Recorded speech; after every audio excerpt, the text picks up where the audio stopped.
Made for Me by Sarah Curtis. Preface.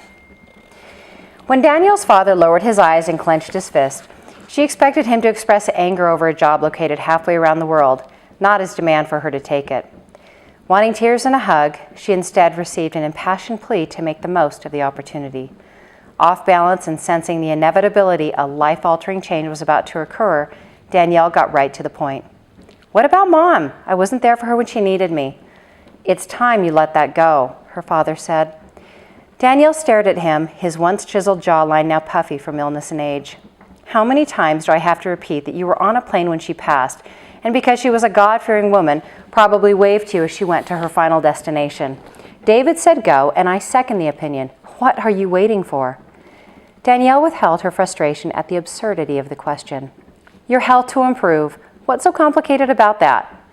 "Nothing. My health will never improve. I'm telling you, Danielle, take the job of your dreams. Waiting around, taking care of me isn't a life. It's a living death." Danielle sought a quick answer, a dilemma she had never faced at the office. She cursed David, her managing director, for calling her father and telling him about the extraordinary job offer. MRD, the world's most profitable gold trading firm, wanted her in Zurich in 3 weeks.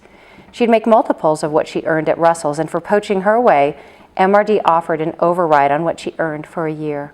She could pay off her father's bills, keep up with the new ones, and put money away for investments or retirement. The money was enticing. It was also irrelevant.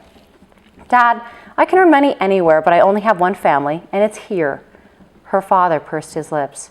"You are so stubborn." "All you," she retorted. "Danielle, David is right.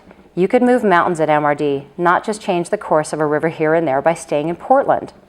He held up his hand when she opened her mouth to interrupt. "Let me be clear, Danielle. You either take this opportunity or you will find yourself without a father to worry about.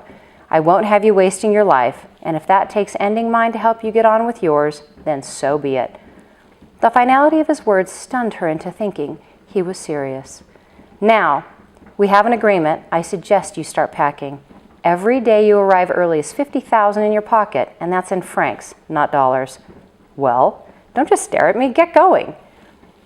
In a daze, Danielle walked to her room, examining what had become of her life since leaving New York and returning to Oregon.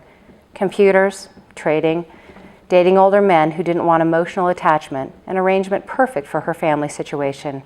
The only extracurricular activity she had was sailboarding on the Columbia River, the dissection line between Oregon and Washington. She sat motionless on her queen bed. Living with the guilt of not being by her mother's side when she died had eroded the joy of working in a high-paying, intellectually satisfying job. She'd devoted herself to being with her father, taking him to church, making his meals, being his caretaker, and now she was being ordered to leave. The thought her father might die of kidney failure crossed her mind, but it was a worst-case scenario. For the time being, he had stabilized, but dying by his own hand because of her? "What choice do I have?" she spoke softly. Either way, she'd be emotionally ripped apart and alone. Danielle stood, opening the top drawer. At least she had Lonnie and Stephen, a fact David pointed out. They lived not far from the restaurant she'd heard about regularly for the last year. She wouldn't be entirely without friends. With a bit more enthusiasm, she moved to the second drawer of clothes. "Only a year," she thought, tossing the clothes on the bed. "I can do anything for a year."